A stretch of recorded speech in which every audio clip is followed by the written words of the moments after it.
It's a win-win situation for the country, for all of us. We spend less and we get value for money. I would want a situation where the issues of benchmarking will never be part of my administration. Okay. If there are things we want to learn from the United Kingdom, get Kenyans who are in the United Kingdom for 30 years to come and fix it at home. It's a win-win situation. Sir, is this just you say, because I know that is something that diaspora people have really wanted to hear, because we're always asking ourselves, why do people come and benchmark? They go back, they do nothing about it. And even that benchmarking is just wasting taxpayers' money.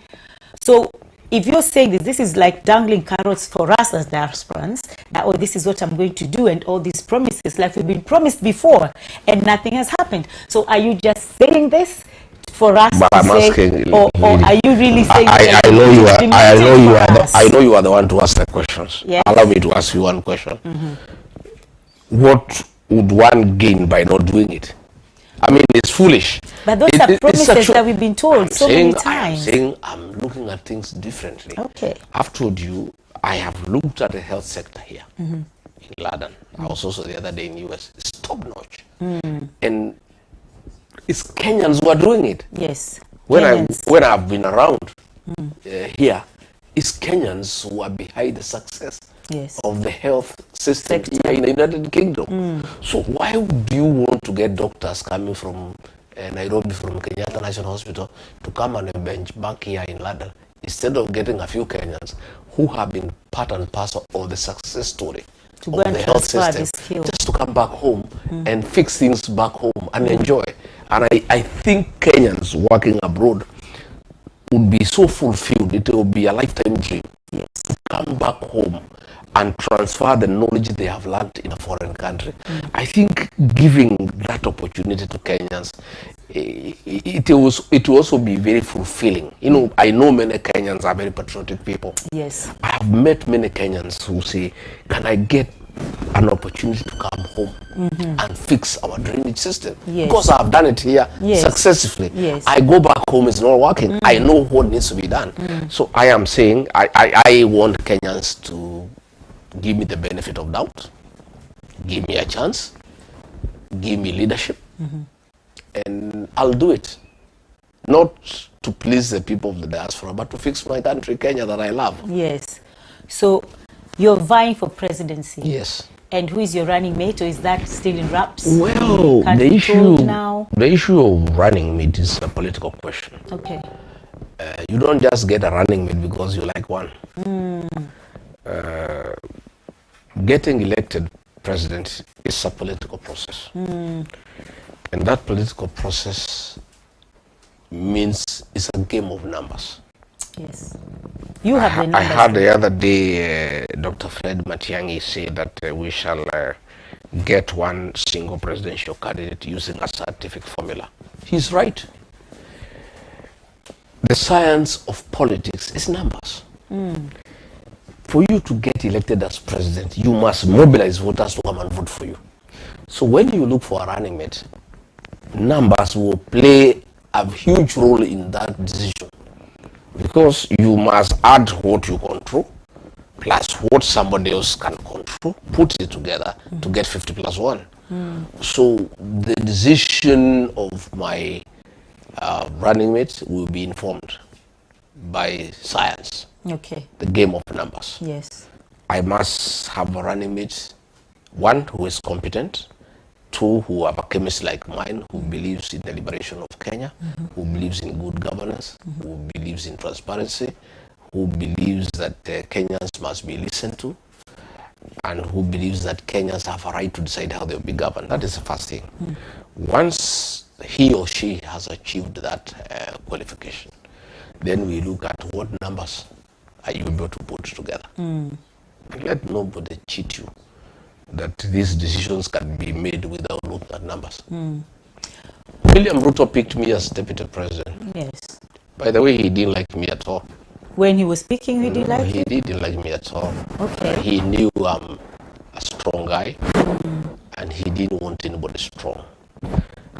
He didn't want somebody who is an independent thinker, and he didn't want somebody who can stand to his ground and say this is wrong, this is right. But he needed numbers. So he picked me because I brought numbers. Game of numbers. He wanted me as a running mate, but he didn't want me as his deputy. He wanted you as a flower guy. Yeah. He wanted me as a guy to mobilize numbers. Thereafter become a flower girl. Oh wow. And then I couldn't be a flower girl. You refused. I can't be a flower girl. So he had to get rid of me and get a flower girl. So he got the best of the two worlds. He got one guy who can mobilize numbers. Okay? Yeah. Once he achieved the presidency, get rid of him, and now get another flower girl of what he desired. And now the only problem now he has to face an election. One, nobody can trust him. Because when you pick a running mate, you misuse him to get you numbers. When you accept the presidency, you get rid of him. For him now to get a running mate, there are many questions.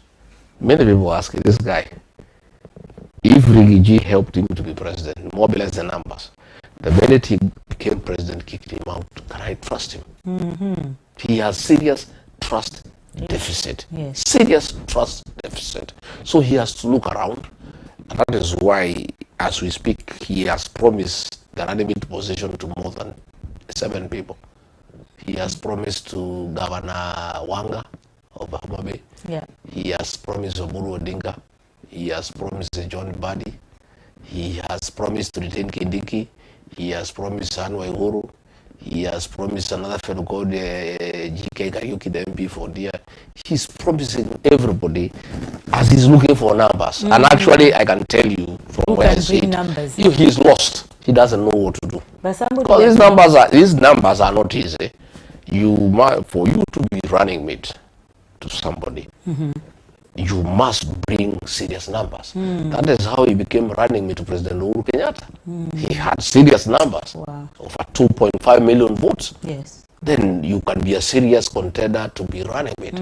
So he is having a difficult time because in Nyanza the numbers are not adding up. Probably he had hoped he could inherit what Raila Odinga had. But you know, those ODM people were not ODM followers.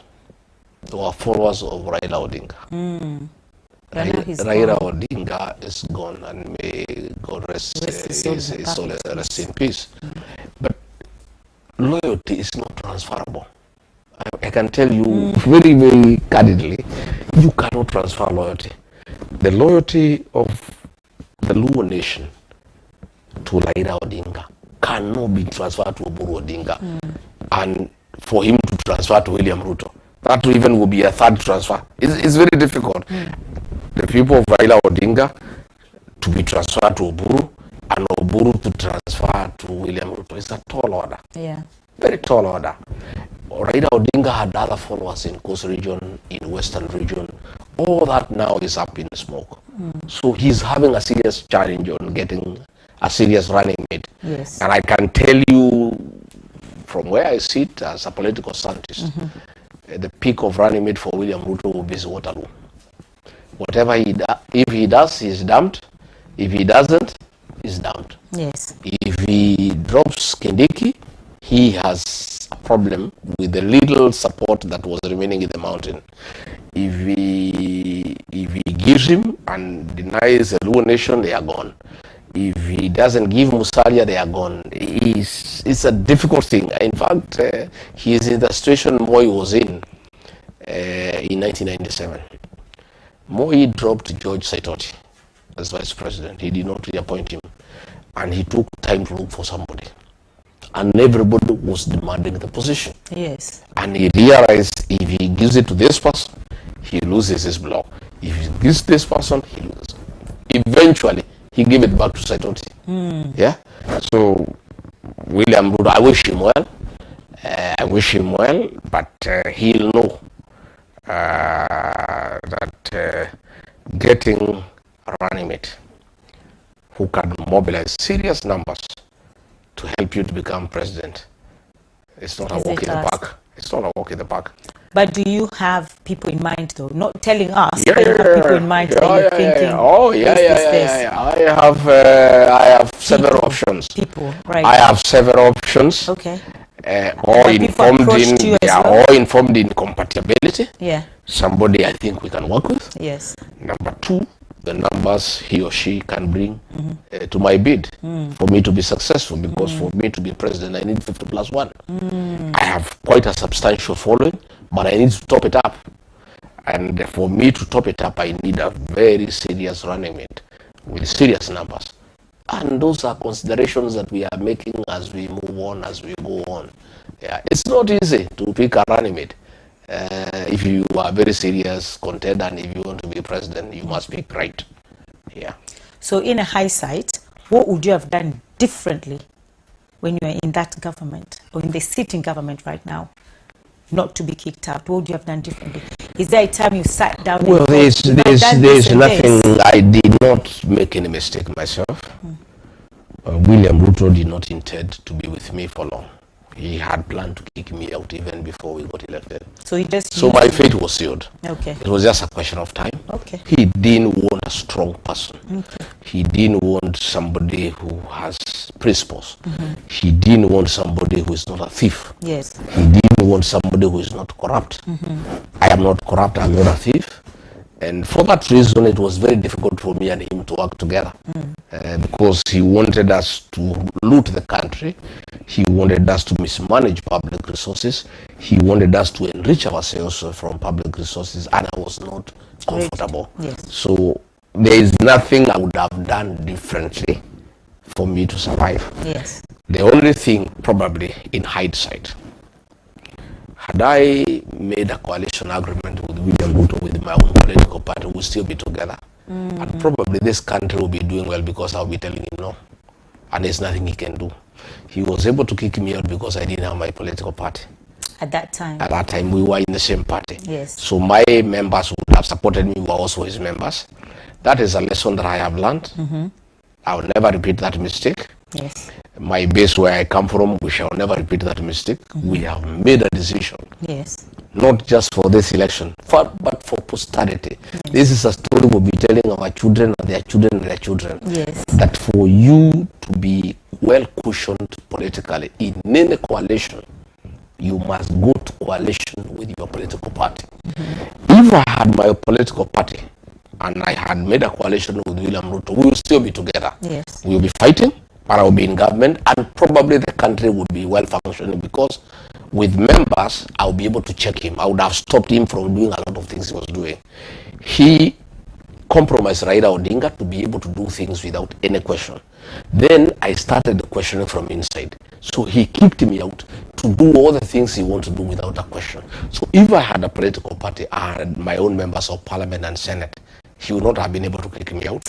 And the country actually will be more stable, and things will not be as bad as they are, because I will be providing oversight from within government. And that is actually what the framers of the 2010 Constitution envisaged.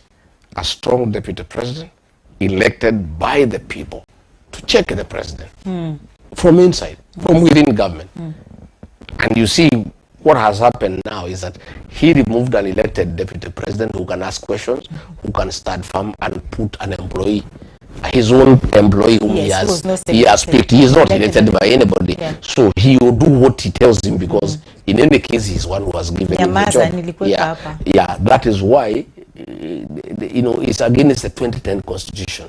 The framers had intended a deputy president to be elected by the people, so that in case the president became wrong, in case the president became excessive, a reasonable deputy elected by the people would have some leverage, some local standard to say, no, we can't go this direction. That's what I had started doing when I was within government. Yeah. And then he couldn't agree that I apply some oversight role from within government. Yeah. There's so many questions here. But somebody is just also concerned. A lot of people here, like you rightfully said, are on your side, but they say President Ruto didn't see this coming.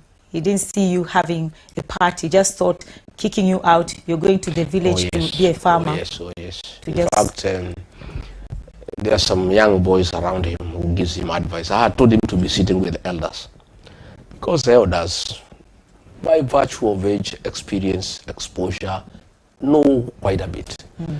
And elders in any society are useful because they'll give you wise counsel. And most of these elders are rich people. They are people who have seen it all, and they are not sycophantic. And therefore, they can give very good advice. The President Mwai Kibaki was very successful because he had a few elders whom he trusted.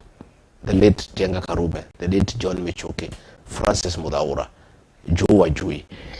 People who are wealthy, people who want nothing from him. They just want the country to succeed. And they will tell him as it is, as what people are saying. So I did ask President Ruto, please, I can see some young boys around you. Little boys.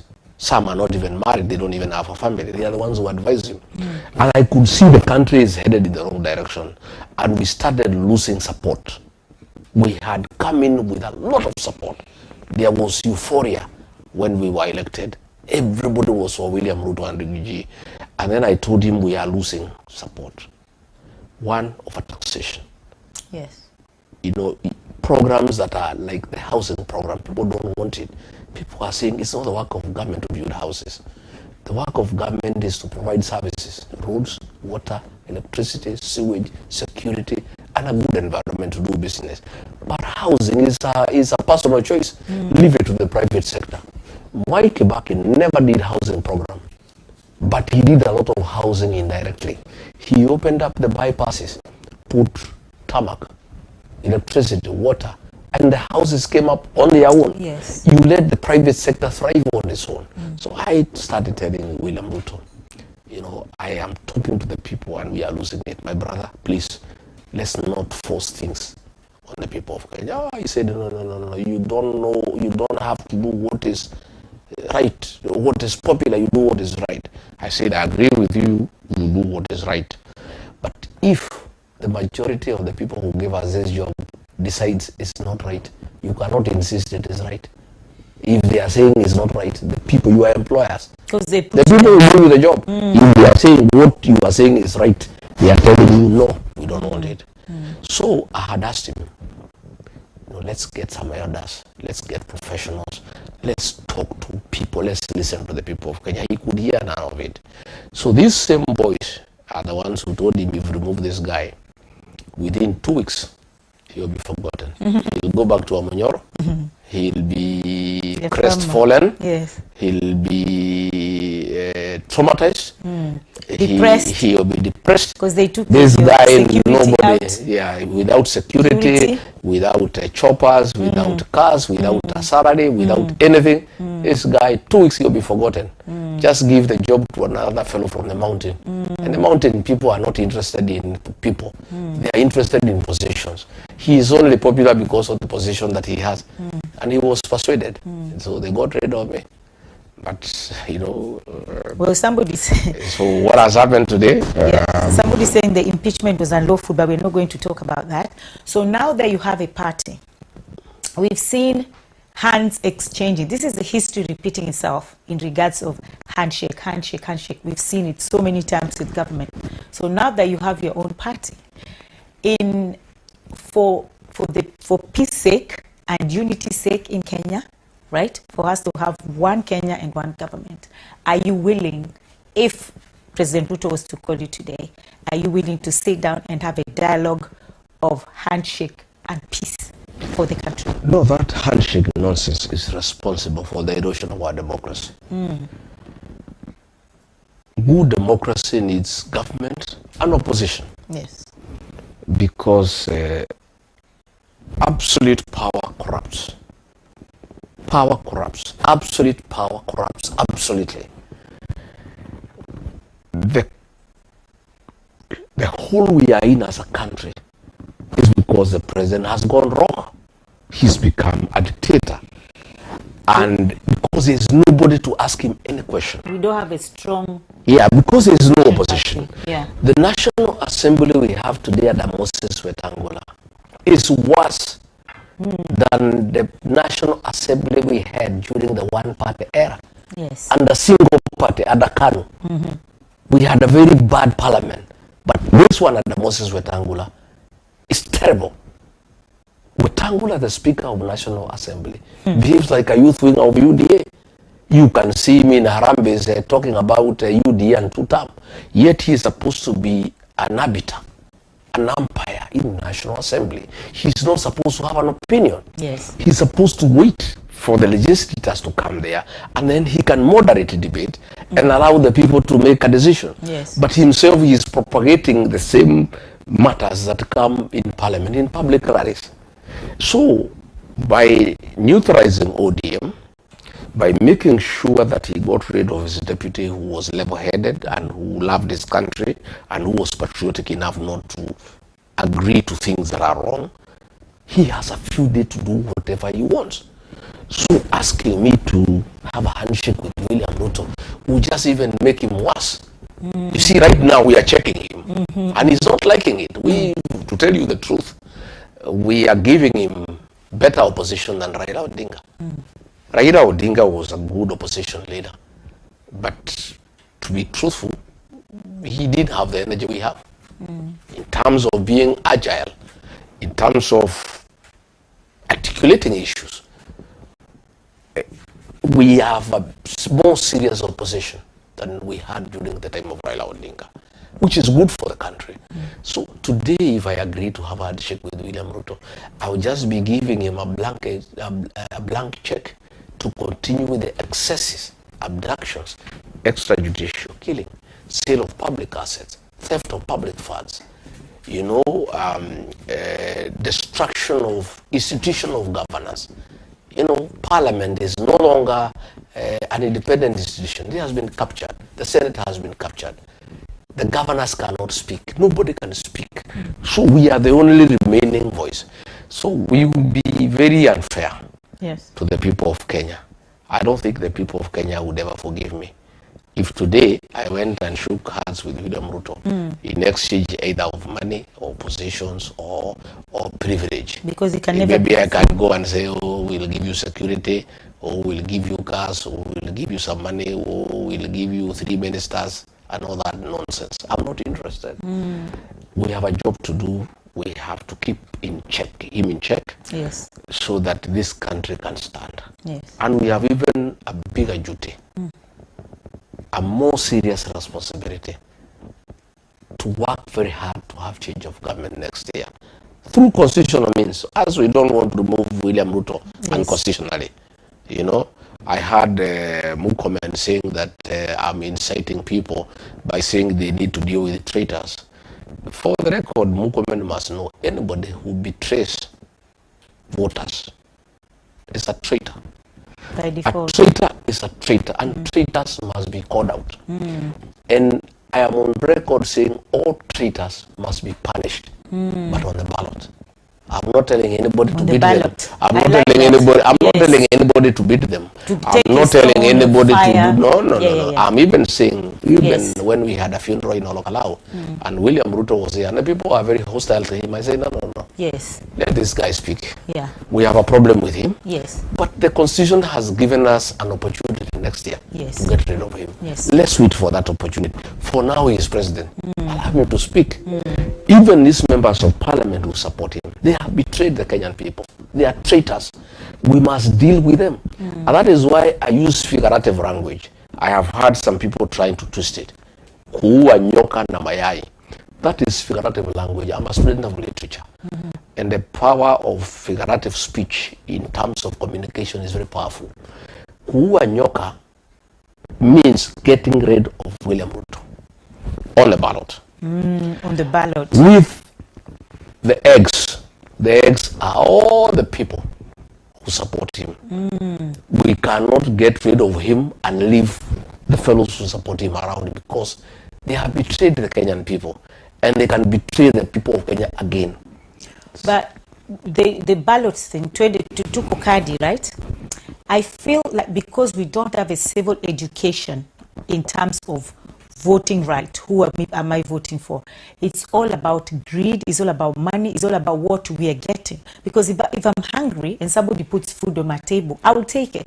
But if there's civil education, yes, take the money. And I'm for Kenyans. Anybody who wants to take the money, take it. But when you're going to vote, you're by yourself. Nobody knows who you're voting for. So vote right. But if we have civil education, don't you think this will now help us to vote well and to also take that voting card? My sister, the IBC is supposed to do a lot of civic education. And they are not doing it. The civil society used to be very vibrant in Kenya. That is no longer the case. But have comfort. These public rallies we do every week. It's civic education. We are educating the people of Kenya, and they are getting it. We had some nominations in a place called Olakalau, where it's by-elections. And the UDA party of William Ruto was having nominations on Friday. The DCP, my party, had nominations on Saturday. So UDA people were giving people money, including DC people, to go and vote for the aspirants for UDA. And the people of Olakalau say no. We love money, yes. We need money, yes. We have a lot of problems we can do with some money. But this one we don't want because we don't belong to UDA. We don't like UDA. We belong to DCP. The president had released 40 million Kenya shillings to mobilize 40,000 residents of Olakalau at a cost of 1,000 per person. So they were supposed to get 40,000 people turning up for their nomination. They got 3,000. And because they were using electronic gadgets, they escalated the figures